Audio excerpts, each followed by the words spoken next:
ఒక కూతురు కాబట్టి చాలా గారాబంగా ఆ కూతుర్ని పెంచింది. ఆ కూతురు కొన్ని సందర్భాల్లో కాలేజీ నుంచి ఆలస్యంగా వస్తున్నప్పుడు, ఏంటమ్మా ఆలస్యంగా వచ్చావు అని ప్రశ్నిస్తే ఏవో స్టోరీస్ చెప్పేది.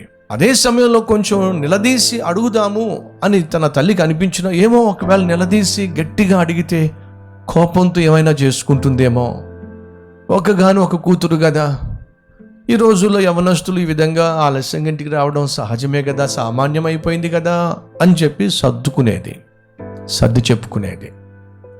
ఒక్కొక్క రోజు కూతురు 10 గంటలకు 11 గంటలకు కూడా రాకపోయేసరికి ఆ కూతుర్ని చూసి, అమ్మ ఏంటమ్మా ఇది, ఇంత ఆలస్యంగా వచ్చేవేంటి తల్లి అని అంటే కూతురు కసురుకునేది, కోపంగా చూసేది.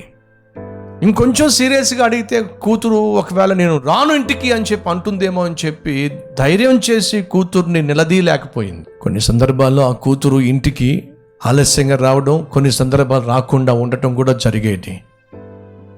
తల్లేమో ఆ కూతుర్ని బహుగా ప్రేమించింది గనుక, గారాబంగా పెంచింది గనుక, ఒకవేళ నిలదీసి మాట్లాడితే, గద్దిస్తే ఎక్కడ కూతురు ఇంట్లోంచి బయటకు వెళ్ళిపోతుందేమో అనేటటువంటి భయంతో ఆ కూతుర్ని నిలదీయలేకపోయింది. ఒకరోజు కూతురు ఆలస్యంగా అర్ధరాత్రి 12 గంటలకు ఇంటికి వచ్చినటువంటి కూతురు తలుపు తడితే ఆ తల్లి తలుపు తెరిచింది.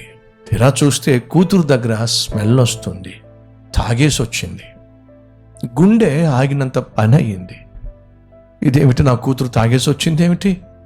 తూలుతూ వస్తున్న కూతుర్ని అలాగే నెమ్మదిగా తీసుకుని వెళ్ళి తన మంచం మీద పడుకోబెట్టింది. మత్తుగా పడిపోయిన కూతుర్ని చూస్తూ ఏడుస్తున్న తల్లి నెమ్మదిగా ఆ కూతురు యొక్క బ్యాగ్ తెరిచింది. ఆ బ్యాగ్లో డ్రగ్స్ ఉన్నాయి. ఆ బ్యాగ్లో బ్రౌన్ షుగర్ ఉంది. ఆ బ్యాగ్లో కండోమ్స్ ఉన్నాయి. తల్లి తల్లడిల్లిపోయింది. గబగబా తన కూతురు గదంతా వెతికేసరికి ఆ గదిలో అంతా కూడా భయంకరమైనటువంటి వస్తువులు బయటపడినాయి. ఆ తల్లి గుండెలు బాదుకొని ఏడ్చింది. అయ్యో, నా కూతురు నాకు తెలియకుండా భయంకరమైన పాపిష్టి జీవితం జీవిస్తుందే అని గుండెలు బాదుకుంది, ఏడ్చింది. మరుసటి రోజు కూతురు లేస్తుంది అనుకుంది కానీ లేవలా. కారణం ఏమిటంటే తీవ్రమైనటువంటి జ్వరంతో అల్లాడిపోతూ ఉంది. హాస్పిటల్కి తీసుకెళ్లారు, అడ్మిట్ చేశారు. డాక్టర్లు సకల పరీక్షలు చేశారు. సకల పరీక్షలు చేసిన తర్వాత కొన్ని రోజులు గడిచిన తర్వాత డాక్టర్ గారు తల్లిని చాటుగా పిలిచి చెప్తున్నారు, అమ్మా, నీ కూతురు ఆరోగ్యం పూర్తిగా క్షీణించిపోయింది. తను వాడిన డ్రగ్స్ వల్ల, తనకున్నటువంటి దురలవాటుల వల్ల ఆరోగ్యం పూర్తిగా పాడైపోయింది. తల్లిగా ఎలా తట్టుకుంటావో మాకు తెలియదు కానీ వైద్యం చేయటం వేస్ట్ అమ్మా. నీ కూతురింటికి తీసుకెళ్ళిపో. కొన్ని రోజుల కంటే ఎక్కువ బ్రతికే ఛాన్సెస్ లేవు చెప్పేశారు. తల్లి తల్లడిల్లిపోయింది, అల్లాడిపోయింది. ఏ విధంగా ఇప్పుడు ఈ పరిస్థితి ఎదుర్కోవాలో తెలియక గుండెలు బాదుకుంది. కానీ ఈ విషయం కూతురుకు తెలిస్తే ఆ కూతురు ఏమైపోతుందని చెప్పి నెమ్మదిగా తన కన్నీళ్లు తుడుచుకొని లేనటువంటి నవ్వు తెచ్చుకొని కూతురు దగ్గరకు వచ్చింది. ఏంటి మమ్మీ, ఎందుకంత ఆనందంగా ఉన్నావు అని కూతురు ప్రశ్నించింది. ఆ తల్లి అప్పుడు అంటుంది, ఏం లేదమ్మా, డాక్టర్ చెప్పారు ఇక ఎక్కువ కాలం నువ్వు హాస్పిటల్లో ఉండాల్సిన అవసరం లేదట, నేను ఇంటికి తీసుకెళ్ళిపోవచ్చట, త్వరలో నువ్వు కోలుకుంటావట అని తల్లి నమ్మపలికింది. అప్పుడు కూతురు ఒక ప్రశ్న వేసింది, అమ్మా, నేను కొన్ని ప్రశ్నలు వేస్తాను, నాకు సమాధానం చెప్తావా?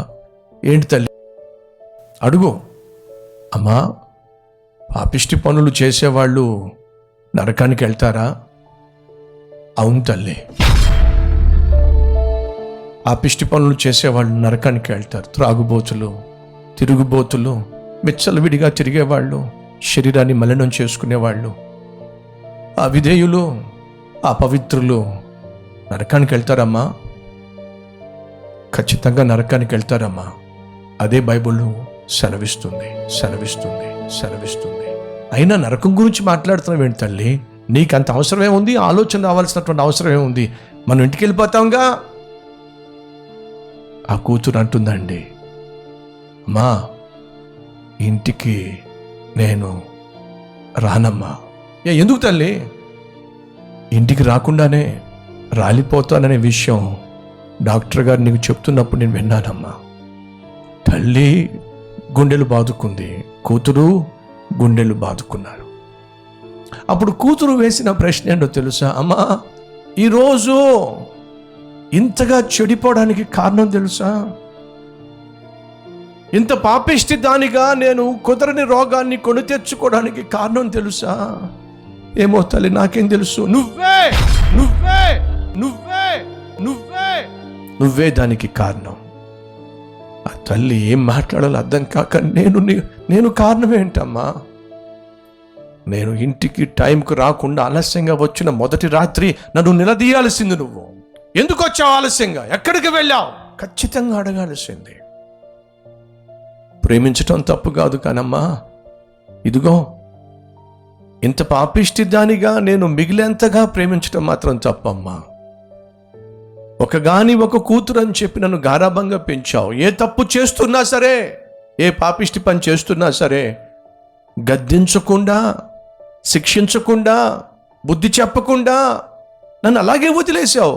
నేను తప్పు చేసిన మొదటి రోజే నన్ను శిక్షించినట్లయితే ఈ స్థాయికి వచ్చేదాన్ని కాదు. ఆలస్యంగా ఇంటికి వచ్చిన మొదటి రోజే నువ్వు నిలదీసినట్లయితే నేను ఈ విధంగా పాడైపోయేదానికి. నీ గారాబమే నన్ను నాశనం చేసేసిందమ్మా. ఈరోజు నన్ను నరకానికి ఈడ్చుకొని వెళుతుందమ్మా. తల్లులో తండ్రుల్లో బిడ్డలను ప్రేమించడం తప్పు కాదు, కానీ వారు పాడైపోతున్నారని తెలిసి కూడా శిక్షించకుండా, సరిచేయకుండా మౌనంగా ఉండడం మాత్రం ఖచ్చితంగా తప్పో.